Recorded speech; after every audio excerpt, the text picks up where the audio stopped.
જામનગર મનપામાં રેકડી પાથરણાવાળાઓએ હોબાળો મચાવ્યો। પાથરણાવાળાઓને એસ્ટેટ વિભાગે હટાવતા તેમણે આ વિરોધ કર્યો। આ મુદ્દે કેટલાક અગ્રણી સંસ્થાના પ્રતિનિધિઓએ મનપા કમિશનરને રજૂઆત કરી અને નાના માણસોને ધંધો રોજગાર કરવા દે તે માટેની મંજૂરી આપવા માટે અપીલ કરી। આ તકે કમિશનરે પણ પાથરણાવાળાઓને રોકડું પરખાવ્યું કે ટ્રાફિકની અડચણરૂપ કે મન ફાવે તેમ ધંધો કરનારાઓ સામે કડક કાર્યવાહી થશે તેમાં કોઈ બાદ નથી। એક જગ્યાએ 7 થી 10 રેકડી રહેતી હોય તો એટલી જ રેકડી રાખી અને 10-10 ફૂટની ગેપ રાખીને ધંધો કરે, કોઈ પણ ટ્રાફિક કે કોઈ ગંદકીનું ના કરે, એ રીતે જીએમસીના કાયદાનું પાલન કરી અને ધંધો બધા લોકો કરી શકે છે એવું કમિશનર સાહેબે રજૂઆત અમે કરી છે અને કમિશનર સાહેબે આ રીતની અમને વાત કરેલી છે। બનાસકાંઠાના પાલનપુરથી નીકળેલી કોંગ્રેસની આદિવાસી યાત્રા કાણોદર પહોંચી। સિદ્ધપુર પોલીસે મંજૂરી ન હોવાના કારણે યાત્રાને અટકાવ્યા બાદ દાંતા એમએલએ કાંતિ ખરાડી સહિત આગેવાનો કાણોદર પહોંચ્યા। કાણોદર નજીક આદિવાસી સમાજના ધરણા યાત્રા અટકાવવા બાબતે એમએલએ કાંતિ ખરાડીએ કહ્યું કે અમે અમારા દાખલા મેળવીને રહીશું। ધરણો આટલે નતા એ લોકો એમની સરકારી ગાડીમાં પાછા લઈ ગયા, પાછા સરકારી ગાડીમાં જગ્યા છો ને આગળ બી લઈ ગયા ને સરકારી ગાડીમાં પાછા ઓય બી લાયા। કેટલા દિવસ કેટલા વખત લઈ જાય કેટલા લાવે એમની નબળી નીતિ જાહેર થઈ રહી છે। ગુજરાત એકલું નહીં જો કે આખું રાજ્ય ને દેશ જોઈ રહ્યું કે ધર્મ ધક્કા ચાલુ કરી દીધા છે। કેટલા દિવસ પાછા લઈ જાય કેટલા પાછા લાવશે, જે કરવું એ કરે, પણ અમે અમારા દાખલા માટે અડીખમ રહેવાના છીએ। વડોદરાના મકરપુરામાંની સાંઈ દર્શન સોસાયટીમાં શ્વાનના આતંકના મામલે કોર્પોરેશનની ટીમે શ્વાનને પકડ્યો। શ્વાને સોસાયટીમાં 30 થી વધુ લોકોને બચકા ભર્યા હતા। સોસાયટીમાં લોકોએ અનેકવાર રજૂઆત કરી છતાં તંત્ર જાગ્યું ન હતું। આખરે કોર્પોરેશનના કર્મચારીઓએ રખડતા શ્વાનને પકડી પાંજરે પૂર્યો। છેલ્લા 1 મહિનાથી શ્વાનનો ત્રાસ હતો।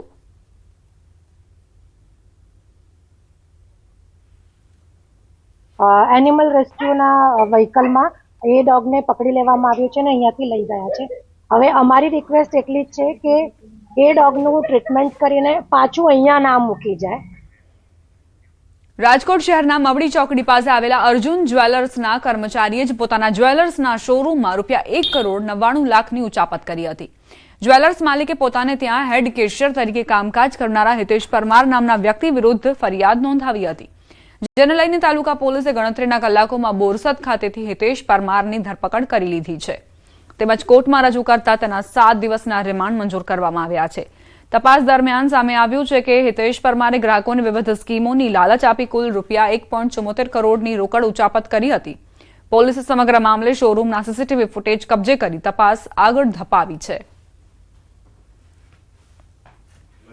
સ્કીમની લાલચ આપી પોતાની વાકચાતુર્યથી ગ્રાહકોને આકર્ષી અને અલગ અલગ સ્કીમોની બતાવી અને ગ્રાહકો પાસેથી પૈસા ઉઘરાવી ખોટા વાઉચરો બનાવી અને ઉચાપત કરેલ છે।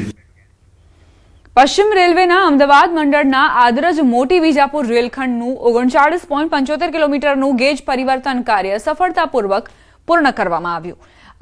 આજ રોજ આ બ્રોડગેજ લાઇન પર 120 કિલોમીટર પ્રતિ કલાકની ઝડપે સ્પીડ ટ્રાયલ લેવામાં આવી હતી, જેમાં ટ્રેને આશરે 40 કિલોમીટરનું અંતર માત્ર 20 મિનિટમાં કાપીને એક મહત્વપૂર્ણ સિદ્ધિ હાંસલ કરી છે।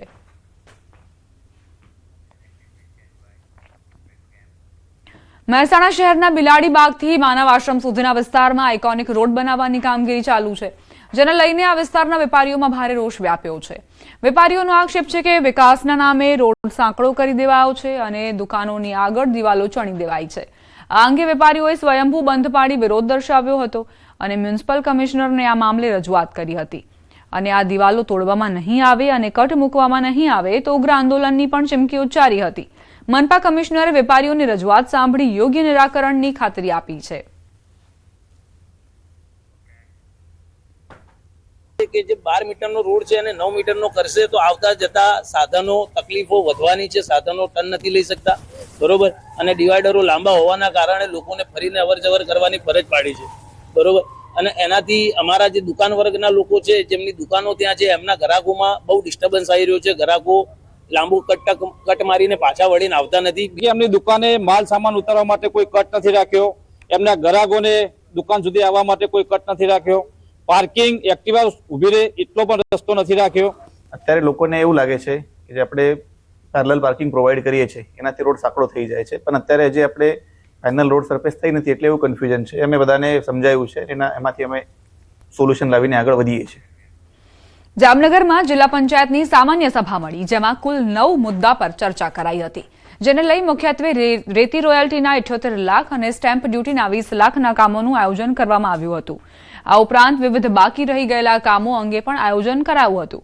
આ ઉપરાંત ચૂંટાયેલા પદાધિકારીઓએ અધિકારીઓ ગાંઠતા ન હોય તેવા આક્ષેપ કર્યા હતા અને એક સાથે 3 અધિકારીઓ સામે કાર્યવાહી કરવા સત્તા પક્ષના ચૂંટાયેલા સદસ્યોએ પ્રશ્નોત્તરી દરમિયાન સામાન્ય સભામાં ઠરાવ કર્યો હતો.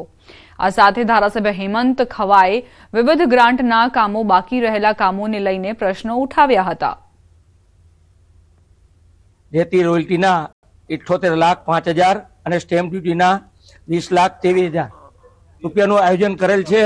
અને આજની સામાન્ય સભાની અંદર અમુક 2 મુદ્દા એવા પણ હતા કે મહત્વના મુદ્દા હતા કે અધિકારીઓની મનમાની જિલ્લા પંચાયતના સભ્યોએ બહુ સહન કર્યું, એના માટેના મુદ્દા હતા. એ મુદ્દાની વિસ્તૃત ચર્ચા થઈ છે, એનું નિરાકરણ આવશે. આ જિલ્લા પંચાયતની સામાન્ય સભામાં અણઘડ વહીવટનો ઉત્તમ નમૂનો શાસક પક્ષે પૂરો પાડ્યો. શાસક પક્ષે હંમેશા વિપક્ષના આક્ષેપોનો જવાબ દેવાનો હોય, વિપક્ષના પ્રશ્નોનો જવાબ દેવાનો હોય.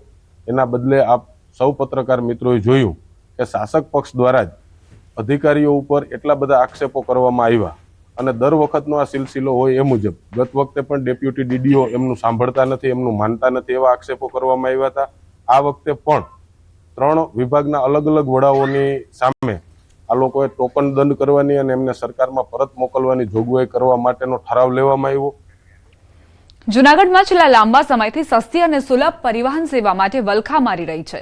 વર્ષ 2002 થી કાર્યરત અને વર્ષ 2004 થી ખાનગી ભાગીદારીમાં ચાલતી સિટી બસ સેવા કોરોનાના બહાને બંધ કરાઈ હતી, જે આજે વર્ષો વીત્યા બાદ પણ શરૂ થઈ શકી